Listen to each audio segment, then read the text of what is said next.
हमारा तो फायदा है। हमारा जो मैसेज है, नया मैसेज है, वो तो जा रहा है, गांव गांव में जा रहा है, क्योंकि जनता अपने आप से पूछ रही है कि भैया ये हो क्या रहा है।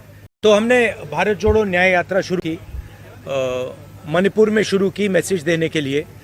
मणिपुर जल रहा है, प्रधानमंत्री वहाँ गए नहीं, अरुणाचल गए, नागालैंड गए, अब असम आए। असम में आप देख रहे हैं क्या हो रहा है।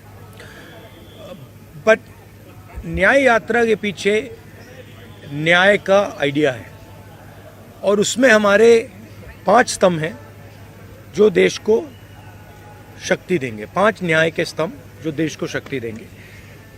युवा न्याय, भागीदारी, नारी न्याय, किसान न्याय और श्रमिक के लिए न्याय।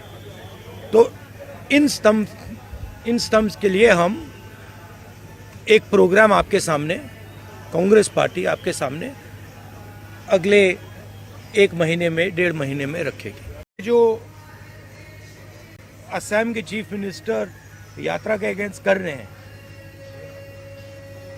सबसे पहले इससे यात्रा का फायदा हो रहा है। जो पब्लिसिटी हमें शायद नहीं मिलती, असम के चीफ मिनिस्टर और शायद उनके पीछे अमित शाह हमारी मदद कर रहे हैं, तो उससे तो हमारा फायदा ही फायदा है। और मेन इशू आज असम में यात्रा बन गया है, ठीक है। अब जहां तक मंदिर में जाने का रोकना, कॉलेज में जाने से रोकना, अब यहाँ पे पद यात्रा रुकवानी, ये तो इनकी स्टाइल है, इंटिमिडेशन टैक्टिक्स है। हम इंटिमिडेट नहीं होते इन लोगों से, इनसे डरते नहीं हैं। तो हमारा तो फायदा है। हमारा जो मैसेज है, नया मैसेज है, वो तो जा रहा है, गांव गांव में जा रहा है, क्योंकि जनता अपने आप से पूछ रही है कि भैया ये हो क्या रहा है। राहुल जी मंदिर जाना चाहते हैं, उनको क्यों रोक रहे हैं। राहुल जी स्टूडेंट से बात करना चाहते हैं, उनको क्यों रोक रहे हैं। पद यात्रा नड्डा जी की चली जाती है, बजरंग दल की चली जाती है, मगर कांग्रेस पार्टी की नहीं जा सकती। वो ट्रैफिक नहीं रोकते हैं, उनकी पदयात्रा ट्रैफिक नहीं रोकती है, हमारी पदयात्रा ट्रैफिक रोकती है। तो क्लियर है विपक्ष की लड़ाई कौन लड़ रहा है। कांग्रेस लड़ रही है, हमारी जो पार्टनर पार्टीज हैं वो लड़ रहे हैं। तो क्लैरिटी तो बहुत, मतलब सब लोगों के सामने आ रही है। कुछ भी करो, गाली दो, डिस्टर्ब करो, मारो पीटो, मैं इंटिमिडेट नहीं होता। मैं जो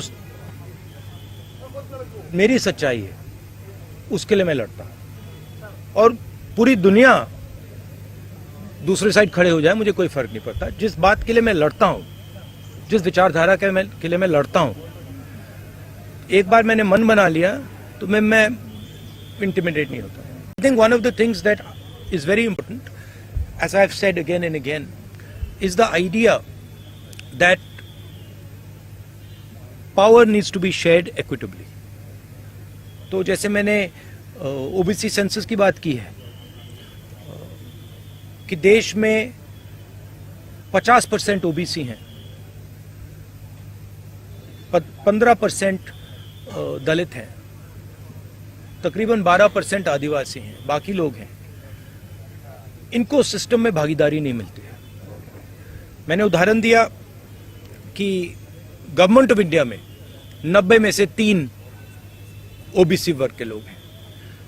तो भागीदारी बहुत जरूरी चीज है हमारे लिए, और उस पर हमारा स्पेशल फोकस रहेगा। मैंने आपको बोला, और ये हमने डिसीजन लिया है कि खड़ा हुआ है, एक तरफ नरेंद्र मोदी और आरएसएस, दूसरी तरफ इंडिया एक विचारधारा है, एक सोच है, और आज इंडिया के पास हिंदुस्तान का तकरीबन 60% वोट है। महिलाओं के खिलाफ जो अन्याय होता है, जो अनफेयरनेस है, चाहे वो वर्क प्लेस में हो, चाहे वो सड़कों पे हो, उसके खिलाफ हमारे पास आइडियाज हैं। युवाओं के सामने जो बेरोजगारी है, उसको हल करने के लिए हमारे आइडियाज हैं। तो वो थोड़ा डिटेल में हम आपको अगले महीने में कांग्रेस पार्टी